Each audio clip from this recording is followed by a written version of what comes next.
تین بنیادی قسم کے صبر ہیں. الصبر علی الطاعہ، اطاعت پر صبر کرنا. حکم ہے روزہ رکھو، روزہ رکھنا ہے، چاہے پیاس سے حلق میں کانٹے پڑ رہے ہوں، مئی اور جون کا روزہ ہو. یہ جو ہے صبر علی الطاعہ ہے، اطاعت پر، اللہ کا حکم ہے.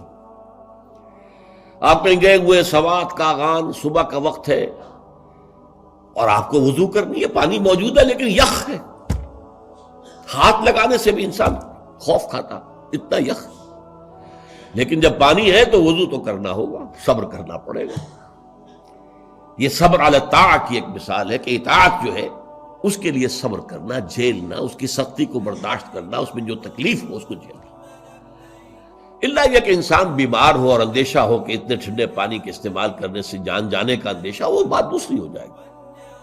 لیکن ایک آدمی صحت مند ہے، کوئی ایسا عذر نہیں ہے، کوئی بیماری نہیں ہے، تو اسے بہرحال وضو کرنا پڑے گا. اس لیے کہ وضو جو تیمم کی شرط ہے کہ پانی موجود نہ ہو، وہ شرط یہاں پوری نہیں ہے، پانی تو اویلیبل ہے. تو صبر علی الطاعہ، اطاعت پر صبر کرنا، تمام احکام جو ہے شریعت کا ان پر عمل کرنا جو ہے. اب صبح کا وقت ہے، ابھی آپ کو بڑی بسا اوقات ہوتا ہے، آپ کا بھی تجربہ ہوگا، کوئی مریض ساری رات کراہتا رہا ہو، فجر کے قریب آ کر کچھ سکون سا ہو جاتا، سو جاتا. یہ بڑی ٹھنڈی جو ہے وہ نیند ہوتی ہے صبح کی. اسی لیے اقبال کو جواب شکوہ میں جو اللہ تعالیٰ نے فرمایا تھا، کس قدر تم پہ گراں صبح کی بیداری ہے، ہم سے کب پیار ہے، ہاں نیند تمہیں پیاری ہے، صبح کا اٹھنا تو تم پر بہت بھاری. یہ صبر علی الطاعہ، صبر علی الطاعہ ہوگا کہ کچھ بھی ہے، بہرحال فجر کا وقت ہو گیا ہے، اٹھنا ہے، لازماً اٹھنا ہے.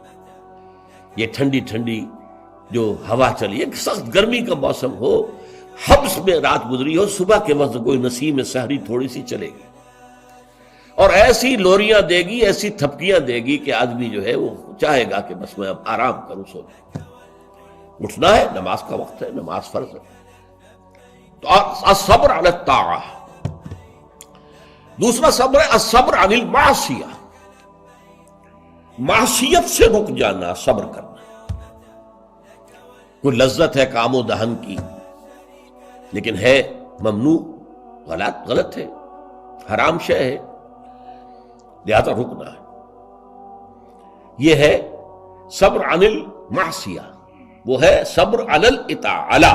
اور یہاں آئے گا عن، الصبر عن المعصیہ، معصیت سے اپنے آپ کو روکنا، بچانا. ٹیمپٹیشنز کتنی بھی ہوں، کتنا بھی جو ہے اس کے لیے آپ کے نفس کی جان دینا پڑے گی، مال دینا ہے.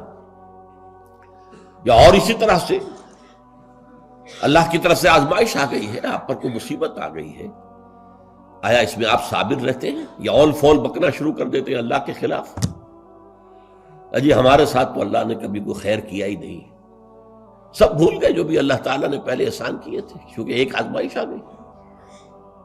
تو صبر علی البلاء. اب اس کے دو حصے ہیں جو میں نے بیان کیے.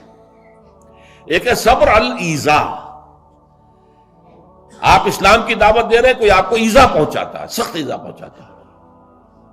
یہ ایذا وربل بھی ہو سکتی ہے، یہ ایذا فزیکل بھی ہو سکتی ہے. وربل ایذا، پاگل ہو گیا، تمہارا دماغ خراب ہو گیا، تمہاری عقل الٹی ہو گئی، اوندھی ہو گئی، تم کسی کوئی بری جو روح ہے اس کے زیر اثر آ گیا، کوئی جن تمہارے اوپر قابض آ گیا، شیطان. یہ کیا ہو رہا ہے؟ وربل ایذا، زبان سے سکھایا جا رہا ہے. اور ایک یہ کہ مارا جائے، پیٹا جائے، جیل میں رکھ دیا جائے، بھوکا رکھا جائے، ایذا پہنچائی جائے. اور ایک اسی کا مرحلہ آتا ہے ذرا بعد میں، جب وہ غلط معاشرہ اچھی طرح ٹھوک بجا کر دیکھ لیتا ہے کہ یہ ایذا سے تو یہ باز نہیں آئے، اپنی بات سے جمے ہوئے ہیں، ٹکے ہوئے ہیں، ڈٹے ہوئے ہیں، تو پھر کچھ لالچ دیا جاتا ہے، دیکھو ہم تمہیں اپنا بادشاہ بنا لیں گے، تم یہ بات چھوڑ دو، دیکھو ہم تمہیں قریش کی جس عورت کی طرف اشارہ کر دو جس کا حسن تمہیں اچھا لگے، ہم اس سے شادی کر دیں گے تمہاری، تمہیں جتنا مال و دولت چاہیے تمہارے قدموں میں ڈال دیں گے، تمہارے بتوں کو برا نہ کرو. یہ نہ کہو یہ بات نہیں. اب یہ طمع ہے، ٹیمپٹیشن کے مقابلے میں رکنا ایذا کے مقابلے میں رکنے سے زیادہ مشکل ہے، جس کی ایک بہت بڑی مثال جو ہے امام احمد ابن حنبل کی زندگی میں ہے کہ جب مسئلہ خلق قرآن پر جب انہیں جیل میں ڈالا گیا، مارے ماری گئی، الفاظ یہ آتے ہیں تاریخ میں کہ انہیں وہ مار ماری گئی کہ اگر ہاتھی کو بھی وہ مار ماری جاتی تو چنگھاڑ اٹھتا، لیکن ان کے آنکھوں میں کبھی آنسو نہیں آئے، برداشت کی۔ پھر زمانہ بدل گیا، اب خلیفہ کوئی اور ہو گئے، اور ان کا اپنا موقف وہی تھا جو امام احمد ابن حنبل کا ہے۔ تو اب دارالخلافہ سے، ایوان خلافت سے ایک ایلچی آیا ہے اشرفیوں کی تھیلیاں لے کر کے یہ خلیفہ نے آپ کو بھیجی۔ اس پر حضرت امام احمد ابن حنبل رو پڑے، اے اللہ میں اس آزمائش کا اہل نہیں ہوں، یہ آزمائش سختر ہے اس مار سے کہ مجھے جیل کے اندر پڑ رہی تھی، اس سے رکنا بہت مشکل ہے۔ تو میں نے یہ صبر کی قسمیں آپ کو گنوا دی۔ صبر علی الطاعہ، صبر عن المعصیہ۔ نمبر 3، صبر علی البلاء، علی الابتلاء، اس کی 2 قسمیں۔ صبر علی الایذاء، اس کی 2 قسمیں، زبانی کلامی وربل یا فزیکل جسمانی طور پر تکلیف پہنچا کر۔ اور پھر صبر عن الطمع، ٹیمپٹیشنز کے مقابلے میں اپنے آپ کو روکے رکھنا۔ یہ صبر کی قسمیں ہیں۔